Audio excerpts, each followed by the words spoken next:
Ai, ai, ai.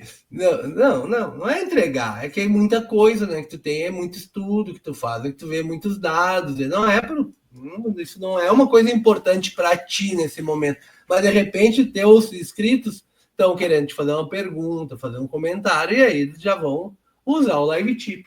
E já vão ver como é fácil. É só clicar no link que está na bio da Renata, tá? Mas lá já vai levar para a página de pergunta, né? Coloca a pergunta, coloca o nome pode ser qualquer um, não precisa ser um nome real, pode ser um nome fictício. Escolhe a forma de pagamento ali, quanto quer doar para ela, ou mandar pela pergunta, e ela vai receber lá no, no painel de administração dela. O inscrito, a pessoa que vai mandar a pergunta, não precisa fazer cadastro. Ela só manda a pergunta. É bem simples. E Mas a Carla. dependendo da pergunta, se for de interesse público, a gente sobe no story depois para as outras pessoas também, né? Isso aí. Dependendo. Isso aí. A Carla Souza mandou aqui R$ 5. Obrigado, Carla. Acho que acho que já fiz a pergunta, né? Mas se puder repetir. Os dados de Mpox no Brasil são confiáveis ou esconde a realidade? Já falou sobre isso, né? Foi a primeira, eu acho. É. Como eu falei, se confunde muito com evento adverso pós-vacina e eu não confio nos testes que são aplicados. E agora vou ser polêmico. E o teste da dengue? Depois do PCR, eu sinceramente não confio em mais nada, né? Por exemplo, a gente tem um caso muito famoso no Brasil, né, da nossa amiga, o filho Bruno Graff. Os médicos diziam a todo pano que estavam desconfiados que era dengue, quando era evento adverso pós-AstraZeneca. Então, assim, eu não confio. Porque E teve um respeito surto, quem né? confia, quem vai defender teste, porque assim, as pessoas têm que começar a acordar que foi feito todo um mecanismo. Se tu relembrar o início da pandemia, houve uma proibição de se fazer autópsia, tá? Isso a nível mundial. Alguns médicos corajosos da Itália pegaram corpos e botaram dentro de uma máquina de ressonância para conseguir identificar os mecanismos da doença. Foi ali que eles viram que formava microtrombos nos pulmões, em vários órgãos, que eles entenderam o nível da inflamação, que eles entenderam que o paciente COVID ele precisava ser anticoagulado, né? Coisa que demorou muito aos protocolos hospitalares incorporar. Então, assim, portarias que foram saindo, nós mesmos temos uma aqui no Brasil que proibiu autópsia, proibiu. Então, tudo foi muito bem casado, desde o teste, desde o mecanismo do medo e de manipulação da máscara, né? Desde proibir um tratamento, proibir autópsia, proibir contato entre pessoas, censura de mídia, tudo isso foi diabolicamente arquitetado para o plano final, o checkmate, que era todo mundo aceitar sem questionar uma vacina que eles já tinham pronta, né? Porque ninguém desenvolve uma. Mas a tecnologia eles vinham estudando há anos. Pois é. Só que cientistas renomados do mundo inteiro falaram: os animais que testaram com essa vacina de mRNA todos morreram depois. Isso tinha inúmeros vídeos na época, todos censurados pela mídia. O negócio foi tenso. Olha, se teve um momento que foi tenso, foi aquele lá. Foi muito tenso. E foi algo assim que, o negócio foi. Recordar também o protocolo hospitalar, além deles não anticoagularem plenamente o paciente quando precisava, porque eles precisavam manter diretriz do hospital. Alguns médicos gritavam, clamavam no deserto, não eram ouvidos. Aí eles faziam dose de corticoide praticamente infantil em paciente fase 3 de Covid, extremamente inflamado, então era a dose que tu dá para criança, porque tinha que manter o protocolo hospitalar. A intubação, né, que hoje a gente sabe que é um absurdo, da forma que eles fizeram, do jeito que eles sedavam os pacientes. Então, quando tu consultava, na época, eu fiz essa consulta com alguns médicos amigos meus, quanto era a diária de uma UTI COVID num hospital e quanto era a diária de uma UTI normal no hospital. Chegava a ser 3 vezes mais a UTI COVID. Então, o paciente chegava com câncer lá, óbito, COVID. Permitido fazer atestado de óbito só assim, escreve, carimba, atestou. Mas não tem teste, não importa. Na dúvida é COVID. Né? Então, foram N mecanismos que insuflaram esses números, foram N mecanismos que aumentaram a mortalidade dessa doença, quando não precisava. Então, foi tudo plenamente calculado. E o Marcos Lima mandou aqui, obrigado, Marcos. Então, já complementa aí. É seguro vacinar as crianças contra a Covid com base nos dados atuais? Que esses dados não... Vamos lá, vamos falar de farmacovigilância estrangeira, que dá para ter uma confiabilidade melhor que a nossa. O sistema americano de farmacovigilância tem 34 anos. Eu apresentei isso na audiência de Londrina. Pega um gráfico de pizza, tá?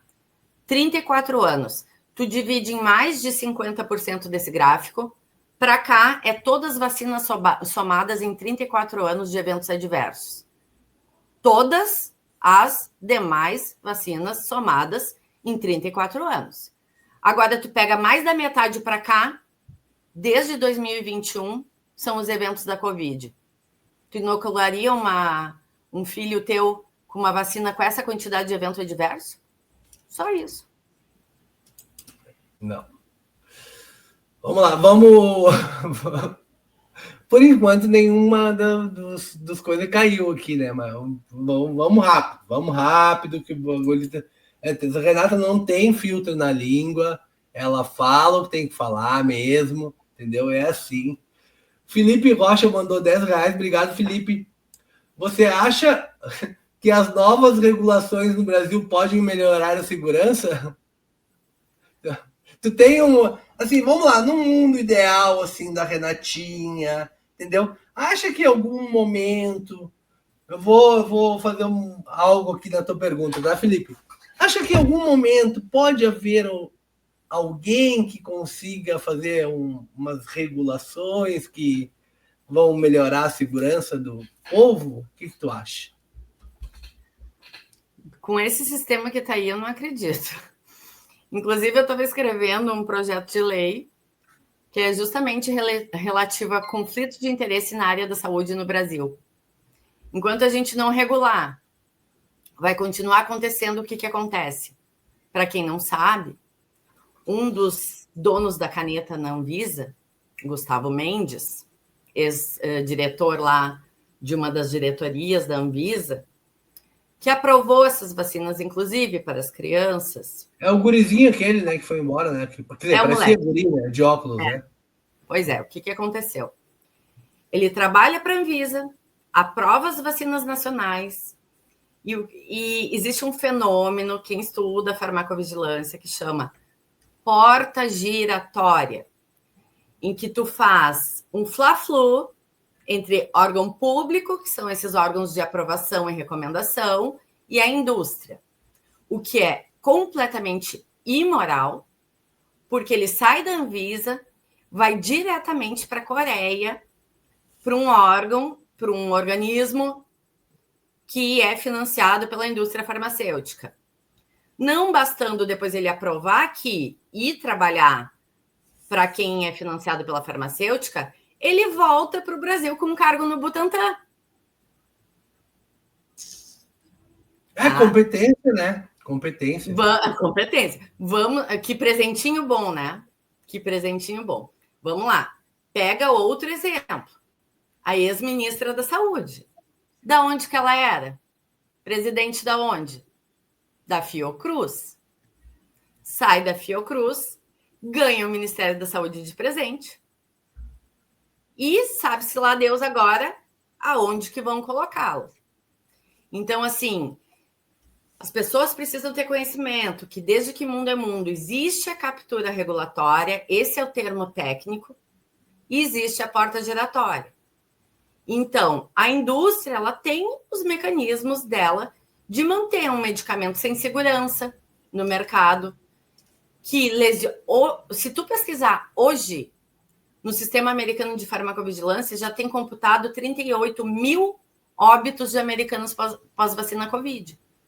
Mesmo se sabendo que a gente tem uma subnotificação absurda, inclusive tem um estudo de Pilgrim que diz que somente 1% do que ocorre em termos de evento adverso pós-vacina é notificado, então multiplica para ver qual seria a realidade nos Estados Unidos hoje e em qualquer país do mundo. Então, assim, eu não acredito no sistema da forma que ele está montado hoje e eu não acredito na independência de uma agência reguladora que tem pessoas que transitam com a farmacêutica e estão ali. Eu não acredito nisso. Eu não vejo solução a curto prazo nesse aspecto, a não ser que houvesse uma vontade política muito grande de reformular toda essa parte de regulação no Brasil. Mas hoje a gente não pode falar que tem corrupção, que essas coisas não existem. Essas coisas não existem mais no Brasil, seria uma coisa que é normal. Mas, doutora Renata, o Celso mandou R$5. Obrigado, Celso. Celso é um amigão. Um amigo que eu estou fazendo na internet aí, né, muito legal. E ele botou assim: doutora Renata, onde podemos buscar mais informações sobre os efeitos das vacinas feitas com RNA mensageiro? Qual o risco estamos correndo? Acho que essa pergunta é bem importante. Hoje nós temos o PubMed, né? Nós temos o Trials americano. Então, assim, são sites onde computam uma infinidade de estudos que as pessoas podem acessar. Eu desconfio que a Guillain-Barré que eu desenvolvi pós Pfizer foi da vacina. Vai lá, consulta. Tu vai ver que tem estudo para praticamente toda e qualquer doença. Para estudo de evento adverso pós-vacina, de A a zinco, que eu digo, não tem uma doença praticamente que tu não encontra em um estudo. E tem sites, sim, que dá para a pessoa selecionar só pela doença e vacina e vai encontrar. Claro que a gente tem a dificuldade pela questão de língua, né? Os estudos não são nacionais, em que pese tenhamos pouca coisa de estudo no Brasil disso, mas tem como saber. E os riscos é inerente a qualquer coisa que tu pode desenvolver com imunossupressão. Se essas pessoas estão com o seu sistema imune debilitado, porque tomaram 2, 3, 4, 5, 6 doses, ela vai ter risco de desenvolver toda e qualquer doença. E normalmente a gente nota que as pessoas já têm alguma predisposição em algum órgão, alguma coisa, e normalmente, inteligentemente, quem desenvolveu, né, essa arma biológica, vai direto no ponto, né? Eu faria exames periódicos, se eu tivesse me inoculado, com médicos que realmente entendem os mecanismos de ação. Por exemplo, endotelite é uma coisa extremamente comum, e o endotélio, ele está em vários locais do corpo inteiro. Então, simplesmente, te ataca qualquer órgão. Então, eu faria exames periódicos com médicos que entendem do assunto. Show de bola. Eu vou te deixar um desafio. Se tu lembrar depois, faz um storyzinho com, sei lá, uns 3 ou 4 sites desses aí e compartilha comigo no Live Tip. Me marca lá, que daí o pessoal dá uma olhada depois. Deixa eu só pegar uma coisinha aqui. Me dá um minutinho? Sim, pode ir. Pegar só um golinho d'água. Vai lá. Então, deixa eu... Enquanto a Renata não vem, pessoal, como é que eu faço? Olha, que eu tô aprendendo, tá? Deixa eu dar uma informação muito legal para vocês aí. A segunda-feira, tá? Tá quase certo já. O Frei Thiago vai vir aqui no canal. Aí a gente vai fazer uma live para falar sobre todas essas coisas que o Frei Thiago fala na internet aí, deixar ele à vontade, né? Aqui é um canal que a gente deixa as pessoas falar, Então, eu faço algumas perguntas, mas o intuito é que todo mundo fale, venha aqui e diga, né, o que quer falar, que não seja interrompido e que não tenha nenhum tipo de censura ou dessas coisas assim, porque isso aí que às vezes as pessoas só querem falar e não, às vezes não acontece nesses canais renomados aí, pegam e ficam interrompendo as pessoas para não poder falar o que precisa. Ó, o Marcos mandou uma pergunta aqui, o Marcos Pascoal. O Marcos vai vir aqui sexta-feira, tá? Ele e a Gisele. O Marcos é um amigão também que eu estou fazendo na internet. E eles vão falar sobre um assunto muito importante para o Brasil. Ó, Marcos, já grava aí, ó. Depois faz o corte dessa coisa aqui para jogar nas tuas redes. Um assunto muito importante para o momento que a gente vive na crise brasileira. É como você sai do CLT e vai e abre uma MEI. Então, eles vão falar tudo sobre isso, quais os riscos, o que você tem que fazer, né? Qual é a transição que precisa ser feita para sair da CLT e abrir uma MEI, né? Tudo como é que isso funciona, né? Se você tiver curiosidade sobre isso, te prepara. Sexta-feira, às 15 horas, o Marcos e a Gisele vão vir aqui e vão falar sobre tudo isso. Já pode ir mandando pergunta no live tip aí que eu separo. O Marcos pergunta: qual a sugestão para os pais sobre vacinar seus filhos nos dias de hoje? Pesquisa. Uma das perguntas que eu mais recebo é: mas e as demais vacinas do PNI? Porque eu estou cansada de escutar, porque as seguras e eficazes. Se agora que nós temos essa quantidade infinita de informações, nós temos muito mais dúvidas do que certezas, de onde as pessoas tiraram esse mantra de que as demais são seguras e eficazes?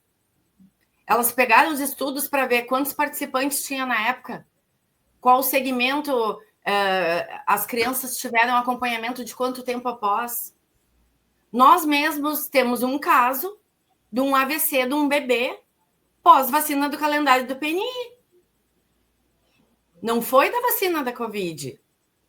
Então, assim, de onde tiraram esse mantra? Eu só digo para os pais, pesquisem. Tudo está aí para ser descortinado, né? Só não vai enxergar quem não quer. E tem mais uma coisa. Os Estados Unidos já deixou bem claro que a tecnologia mRNA ela virá para as demais vacinas. E se hoje a gente sabe que tem contaminantes inúmeros através de análise de microscópio, de campo escuro, espectrometria de massa, tá? Documentação de cientistas que no mundo inteiro analisaram esses tubos, que por sinal era proibido contratualmente fazer essas análises. Por que nas demais não pode ter? Além de todos os metais pesados que a gente sabe que do risco de dano neurológico, por que nas demais? Quem garante que a indústria também não fez esse tipo de coisa nas demais? Então, assim, pesquisem. Não vão cegamente e dê porque o jargão é de que as demais são seguras e eficazes. Porque quem te mente uma vez pode te mentir sempre.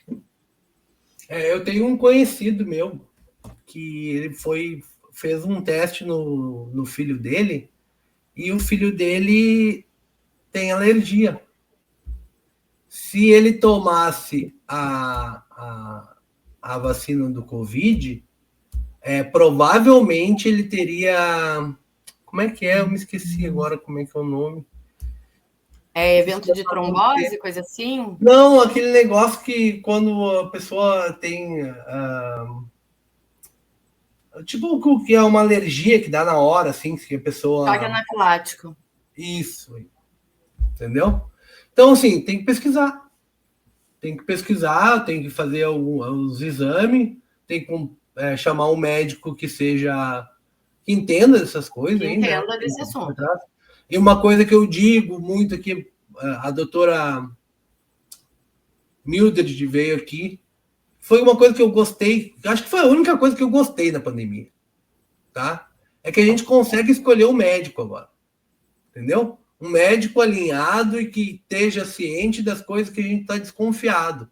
Pô, se tu tem desconfiança que aquilo ali pode gerar um problema para ti, tu não vai consultar com o médico que diz, não, isso aí, se a ciência diz que está certo, funciona.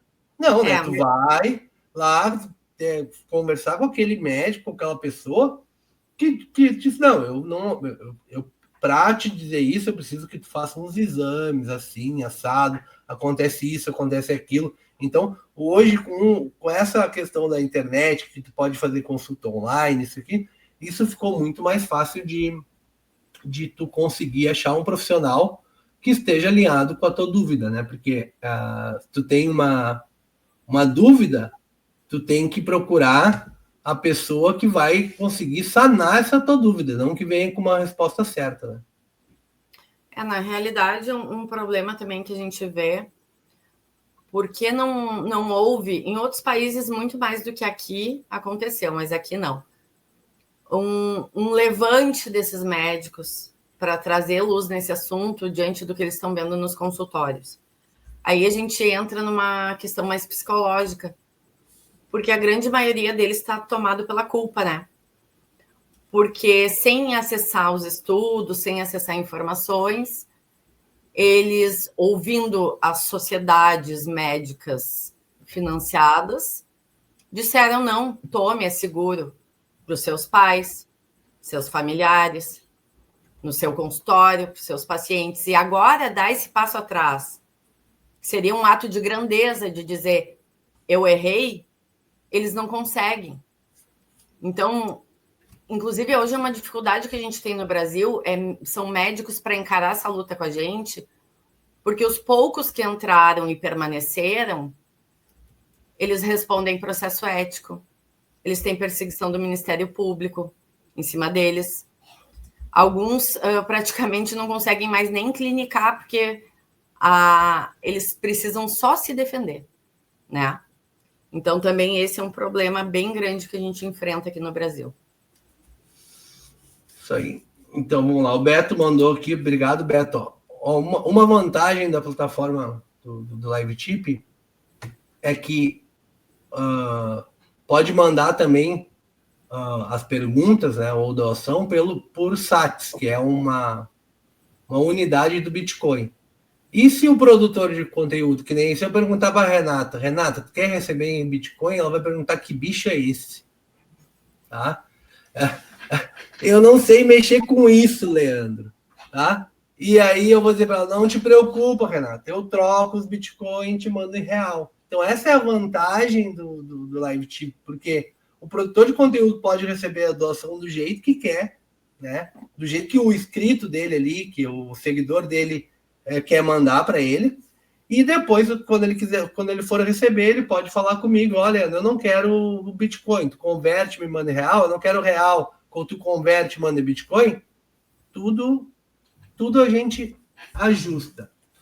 Então, o Beto, acho que ele está só concordando com a gente que realmente a pandemia trouxe vários escândalos sucessivos. E foi bastante, né, Renata? Quer falar alguma coisa sobre isso?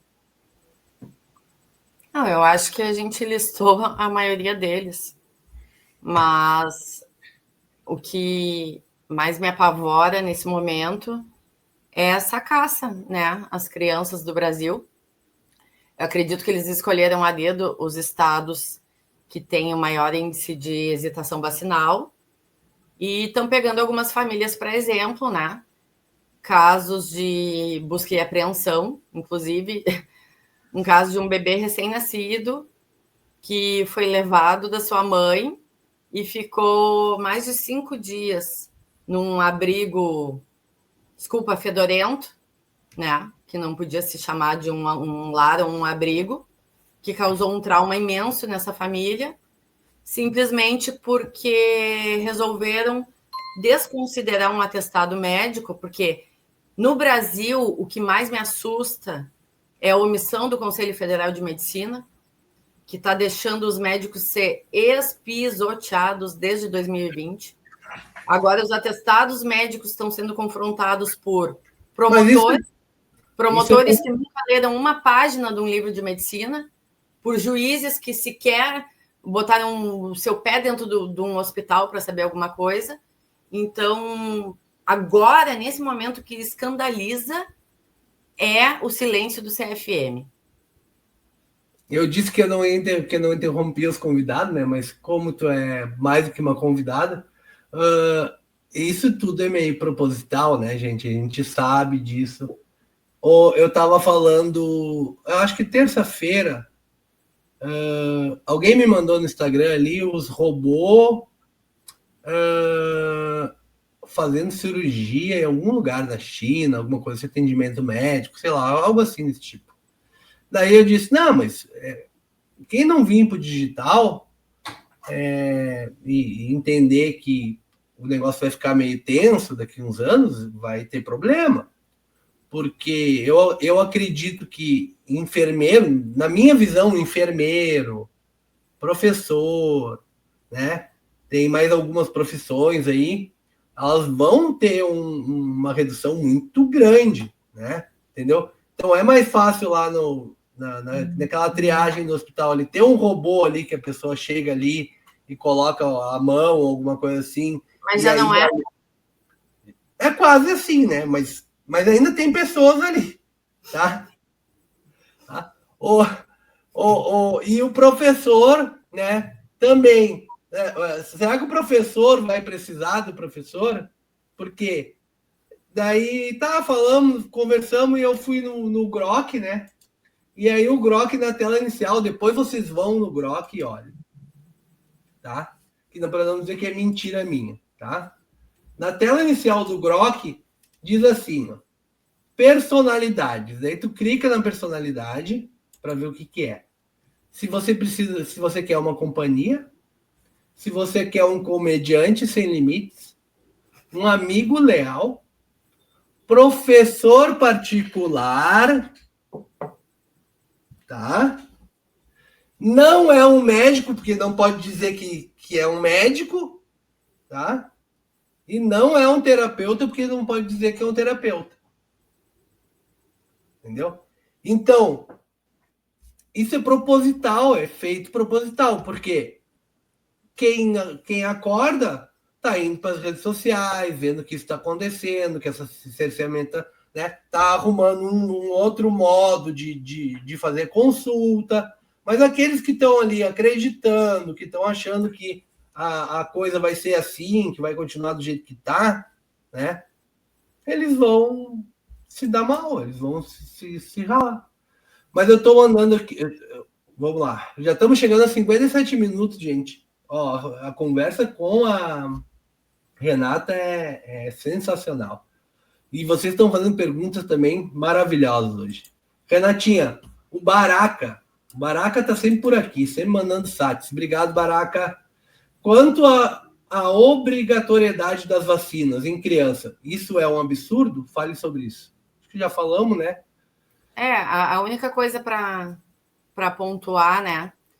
Que inicialmente a gente batia muito em cima de que a via originária de tu incluir uma vacina no PNI seria uma portaria do Ministério da Saúde, assinado pelo Ministro da Saúde, o que no Brasil não houve, tá? De uma forma propositada, creio eu, já pensando numa eventual responsabilização depois. Então, essa portaria acabou não ocorrendo. Porém, o judiciário, como sempre, supriu, né? Eles foram lá e falaram, não, tem que vacinar. Então, esse assunto que a gente aventou lá no início, quando começaram a vacinar as crianças, como a STF já deu a sua definição sobre o assunto, a gente não há mais que discutir nesse aspecto, né? Em que pese a gente saiba de que não usaram a via adequada, justamente para evitar uma responsabilização ali na frente. O que tem que ser feito? A gente está avisando desde 2021 que isso ia acontecer e que ia chegar nesse ponto, e a maioria dos pais só gritou na internet e esperou, como eu digo, desculpe o termo, a água bater na bunda, né? Quando o seu município começou com perseguição do Ministério Público, aí pensaram, temos que fazer alguma coisa. Hoje, a forma, até o presente momento, enquanto a gente não aprovar um projeto de lei que impeça esse tipo de discriminação, a forma legal de evitar uma criança ser vacinada é através de uma contraindicação médica. Então, os pais têm que procurar os seus direitos, têm que procurar um auxílio de um bom médico que entenda desse assunto e que não tenha medo de lutar contra o sistema, e, em alguns casos, de uma equipe de advogados que entenda desse assunto também. Porque vai precisar. Porque a maior ilusão que eu vejo nos grupos de internet, que são os casos que depois chegam para a gente resolver, são daqueles pais em que o grupo disse, não, tu apresenta esse papelzinho aqui, de que não vou vacinar meu filho por isso, isso e isso, e vai acabar o teu problema. Não. Aí que o Conselho Tutelar vem com mais afinco, né, em cima dessa família. Aí que o Ministério Público vem com mais força na jugular dos pais, porque eles acham que estão brincando com pré-púberes. E não é assim que funciona. O sistema está muito bem engrenado para fazer, no final, os pais desistirem de lutar, né? Então, o que eu quero dizer é isso. Não sucumbam. Hoje, a única via de exceção é uma contraindicação médica e, em alguns casos, com apoio jurídico para enfrentar essa perseguição. Então, não permitam, porque é melhor uma briga desse tamanho do que depois ter um filho lesionado ou morto que não tem mais como resolver. Isso aí. A Simone Santos mandou R$20. Obrigado, Simone. Tu tá no chat aí, eu vi. A Deise também tá no chat. Deise, não te preocupa, tá? Fica tranquila. Tá? A Simone tá perguntando aqui. Queria saber se preocupa tanto quanto as vacinas o número de remédios, anfetaminas que estão passando às crianças com TDAH, sem critério algum. Sabe alguma coisa sobre isso, Renato? Com já certeza. Pesquisou? Tem algo que tu já tenha visto? Sim, obrigada, Simone, pela pergunta, e a todos que perguntaram antes. Mas assim, Leandro, o que acontece? Eu acompanho muitos médicos, e muitas dessas crianças que têm esse tipo de transtorno, enfim, né, de dificuldade, está ligada ao intestino. Então, qual é a medicina que é aplicada hoje? Não há uma investigação. Não, pera lá, vamos ver o nível de serotonina, dopamina, por que essa criança age com essa irritabilidade, o barulho sensorial. Muitas vezes o problema está no intestino, mas o que é mais fácil?